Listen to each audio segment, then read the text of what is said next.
Bienvenidos a ¿Conoces la Biblia?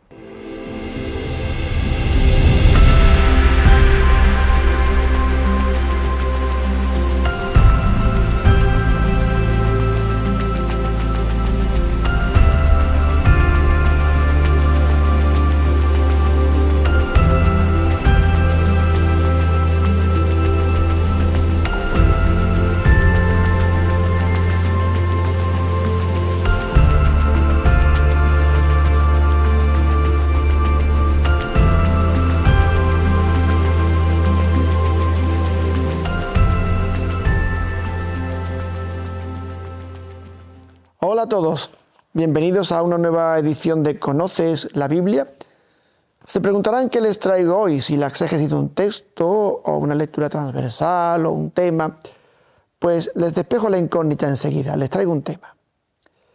Podríamos titularlo genéricamente El agua en la Biblia, pero sería un título muy pretencioso, dado que es un tema amplísimo. Vamos a ver el agua como corriente de vida, el agua viva en el sentido de agua que corre y agua que da vida. Y lo vamos a ver en un número de textos muy limitados, porque también el elenco de pasajes que contienen este tema sería muy amplio. Vamos a centrarnos en fundamentalmente dos textos, en el capítulo 47 de Ezequiel y el 22 del Apocalipsis, y vamos a retroceder al capítulo 2 del Génesis y haremos unos pequeños anclajes, unas pequeñas, ¿cómo le llamaríamos? Paradas en el capítulo 4 de San Juan, que también contiene este tema. Bien, ¿por qué he elegido el tema? Bueno, porque es un tema importante. El agua es la fuente de la vida y por tanto siempre se ha asociado con la vida en la Biblia. Si nos vamos al capítulo 2 del Génesis, veremos cómo en el versículo 6 se nos dice que un manantial brotaba de la tierra y regaba toda la superficie del cielo. Recuerden aquel capítulo que dedicamos a Génesis, aquel episodio. El paraíso era, antes de ser tal, era una zona árida y el agua, esta corriente que brota del fondo de la tierra, se convierte en la única fuente de vida que evita que todo sea un lugar muerto.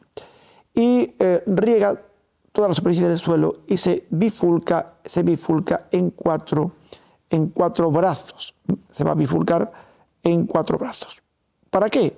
Para indicar que esa corriente de vida abarca todos los puntos cardinales, toda la tierra. Así que tenemos un primer significado del agua como elemento vital.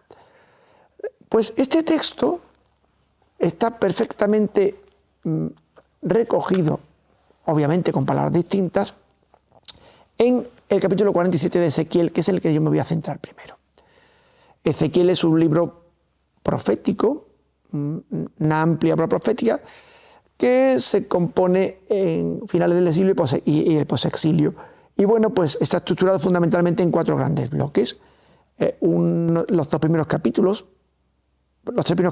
que son la encomienda de Ezequiel, en la misión que él recibe, los capítulos 4 a 24, que es el juicio sobre la propia Judá y Jerusalén, el bloque 23-48, que es la esperanza y la restauración, y después pues ya ahí acaba en el 48 el capítulo último de la obra.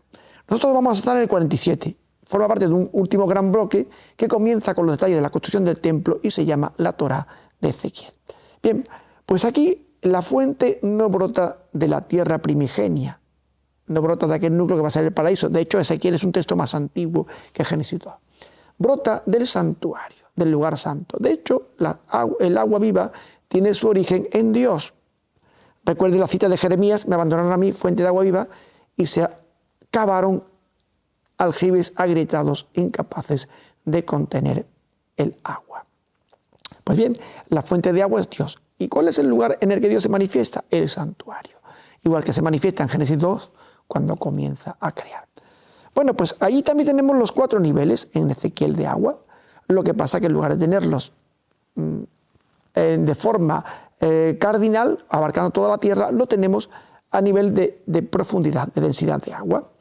El vidente ve un río que brota del santuario y el ángel intérprete le va haciendo cruzar el río.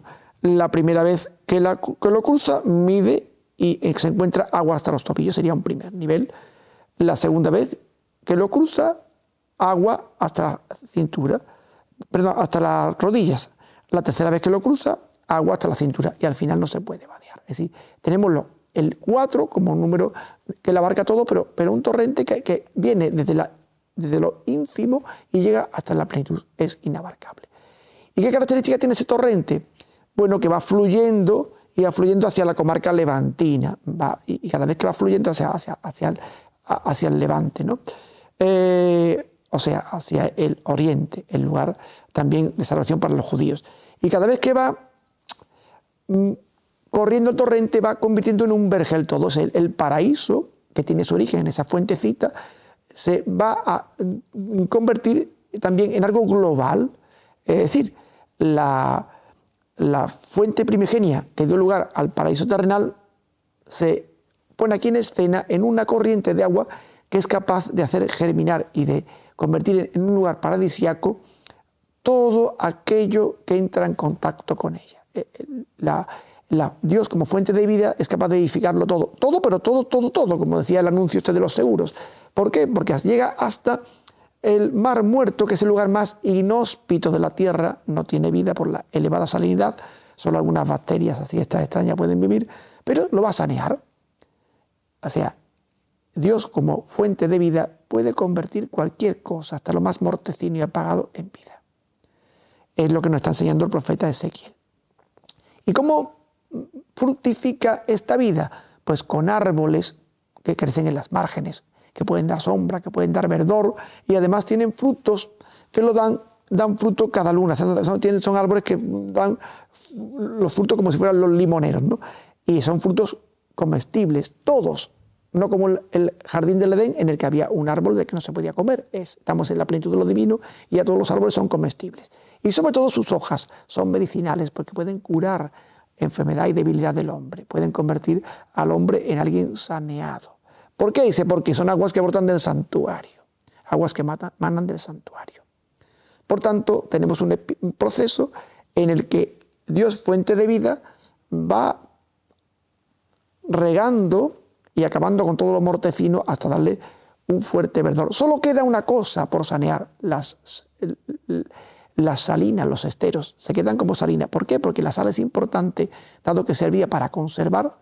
Recuerden que en la antigüedad no había frigoríficos, la sal era la única que permitía conservar los alimentos. Pero además la sal es un símbolo de la alianza, forma parte de la alianza con Yahvé. Se pacta y en ella interviene la sal también. Por tanto, es importante la conservación de esa parte de esteros para que sean salinas. El pasaje de Ezequiel nos da una visión ampliada de esa fuentecilla que era la que regaba lo que fue después el paraíso. Bien, pues este texto vamos a hacer una paradita en el diálogo de Jesús con la samaritana antes de llegar al texto gemelo que es Apocalipsis 22. Jesús está hablando con la samaritana, que viene a sacar agua de un pozo. Algún día explicaremos más densamente este pasaje. Y le pide de beber a aquella mujer. Ella se extraña, ya lo hemos explicado en otros episodios, por la enemistad religiosa que había entre judíos y samaritanos. De hecho, los judíos, recuerden, hace poco emitimos el episodio dedicado a la parábola del buen samaritano. Recuerden, los judíos tenían un problema porque consideraban cismáticos y herejes a los samaritanos. Bueno, pues ella se extraña, y tú siendo judío me pides de beber a mí, que si vosotros no queréis usar ni siquiera nuestras vasijas. Bueno, y Jesús le responde curiosamente, si tú conocieras el don de Dios y quién es el que te pide beber, tú le pedirías a él y él te daría agua viva. Ella se extraña, agua viva, porque agua viva ella entiende como agua corriente. Recuerden que San Juan es muy aficionado al doble sentido porque enseña así, de una realidad conocida, él lleva a una más profunda. ¿Dónde sacas el agua viva? Si tú, bueno, no tienes para sacarla, el pozo es muy hondo, ¿cómo vas a sacar ese agua viva? ¿Acaso eres tú más que Jacob, que nos dio este pozo? Recuerden que el patriarca Jacob era el antepasado de los israelitas que vivían al norte, en el reino de Israel. Por tanto, lo tenían a él como alguien muy especial. Tú vas a ser más que aquel del que hemos recibido la descendencia, del que todos somos descendientes. Y Jesús efectivamente es más que Jacob. Porque dice, el que beba de este agua pues tendrá sed otra vez, pero el que beba del agua que yo le daré, ese agua se convertirá en él en un surtidor que salta hasta la vida eterna. También dirá después el Señor en el Evangelio que todos los que tengan sed que beban a él, como dice la Escritura, de sus entrañas manarán torrentes de agua viva. Y aclara el evangelista, decía esto refiriéndose al Espíritu que habían de recibir todos los que creyeran en él. Pues bien, tenemos ya un don del agua viva que brota de Jesús, palabra eterna del Padre, y que además viene ya asociado con el Espíritu Santo. Por tanto, el agua aquí es el don de Dios en todas sus manifestaciones, hasta a nivel trinitario. El agua que procede del templo, el lugar donde el Padre ha puesto su nombre, el agua que te da el Hijo y que engendra en ti un surtidor, y el agua que es el don del Espíritu. Por tanto, ya nos deja bastante perfilado para encontrar el texto gemelo que es Apocalipsis 22. Digo texto gemelo de Ezequiel 47. Aquí tenemos un río de agua viva, transparente como el cristal. ¿De dónde emana? Mana del nuevo santuario, del templo de Dios y del Cordero. Recuerden que la Nueva Jerusalén no tiene santuario, el Cordero le sirve perfectamente de santuario. Así que del trono que ocupan el Padre y el Cordero sale ese río, y ese río va a hacer el mismo efecto que hacía en Ezequiel. Aquí sí, hay árboles de la vida. Dice el texto, al lado del río, a un lado y otro del río, hay árboles de la vida, que dan fruto una vez al mes. Los famosos árboles luneros de los que hablábamos hace un momento, cuando veíamos el texto de Ezequiel. Y entonces también estos árboles servirán para curar a las naciones, y ya no habrá ninguna maldición. Así, el Apocalipsis ya va más lejos. Los frutos se comen porque ya no hay ninguna prohibición, como había en el paraíso, de conocer el conocimiento del bien y del mal, porque todos conocerán perfectamente porque habrán recibido el conocimiento divino. Y entonces se producirá el milagro. El árbol de la vida, que quedó cerrado en el paraíso por el querubín y por la llama de fuego, queda abierto por esos árboles de la vida que están en las márgenes de la corriente. Y el hombre, herido por el pecado, herido por su fragilidad, recibe una curación apropiada para poder participar en los desposorios con la Nueva Jerusalén, con la Jerusalén celeste. Fíjense bien cómo hemos atravesado un importante periplo en el que el agua aparece como el gran símbolo vivificante. Pero no es el agua corriente que yo puedo beber y saciar mi sed de modo momentáneo. Hay una importante metáfora en que hace referencia al agua viva. Viva en cuanto a que corre. Nosotros en el lenguaje coloquial decimos, un agua que corre está viva, un agua muerta es un agua que está estancada. Este agua corre desde el manantial del paraíso hasta el río de Ezequiel, hasta el río del Apocalipsis, hasta el surtidor que brota del que recibe de beber de Jesús. Este agua no está estancada, corre. Pero el correr significa algo mucho más profundo. Es un agua que no solo tiene vida, sino que la transmite. El agua que brota del santuario, agua divina, el agua que brota del trono, agua divina, puede comunicar el don de Dios, el Espíritu vivificador, a todos los que abrevan su sed con ella. Entonces, bajo esta simbología, se nos ha presentado cómo nosotros podemos ser saciados por Dios en esta vida y heredar la posibilidad de saciarnos eternamente con Él en la vida eterna. Bien, pues ya les hemos dejado un pequeño tema bíblico para que puedan reflexionar y meditar durante estos días. Volveremos con otra exégesis para que sigan conociendo en profundidad la Biblia. Les dejo, como hago muchos programas, con la bendición. El Señor esté con vosotros y la bendición de Dios Todopoderoso, Padre y Espíritu Santo, descienda sobre vosotros. Hasta la próxima entrega. Bienvenidos a ¿Conoces la Biblia?